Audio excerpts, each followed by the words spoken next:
ታሪኩ ትግራይ መኖር እንደምፈልግ ቃል በቃል የተናገረውን ቪዲዮ ተመልከቱ። ተቀይሬ እዚህ ራሱ ብመጣ ደስተኛ ነኝ። ከሚያየው ፍቅርና ከሚሰጠኝ ትግራይ ውስጥ መኖር ትፈልጋለህ? በጣም ምን ያህል? በቃ ያው በቃ እግዚአብሔር እስካለኝ እስከ ዕድሜ ዘመኔ ያው እስከምኖርባት ስጋና ነፍስ ካለችበት ድረስ እስካለሁባት እዚህ ብኖር ደስተኛ ነኝ።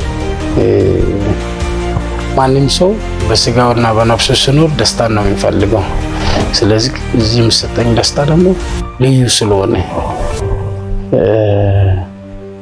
በቃ ሰዋዊነት። ስለ ትግራይ ሰዎች ምን ይጠይቁሃል? በአካባቢ ብዙ ነገር በቃ ያው ጥሩ ነገር ነው።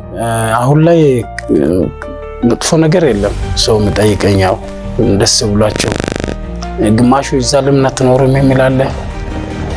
ግማሹ በቃ ቤተሰቡ ለመሆን ያው እዛው ብትቀመጥ አሪፍ ነው፣ ልጅ ሚስት አግባ እዛ ልጅ ውለድ ምናምን። ያው ሰው የራሱ ምኞቱን ጥሩ ነገር የሚያወራልኝ ነገር ነው የሚያወራው እና አሁን እስካሁን ክፋት ነገር የለም። በቃ ሰው ወደዚህ ወደ መተሳሰቡ እየገባ ስለሆነ እግዚአብሔር ይመስገን። ብዙ ወዳጅ እግዚአብሔር ሰጥቶኛል። ከሀብት በላይ ሀብት ቀሪ ነው። ሰው ከወደደ ግን አይቀርም።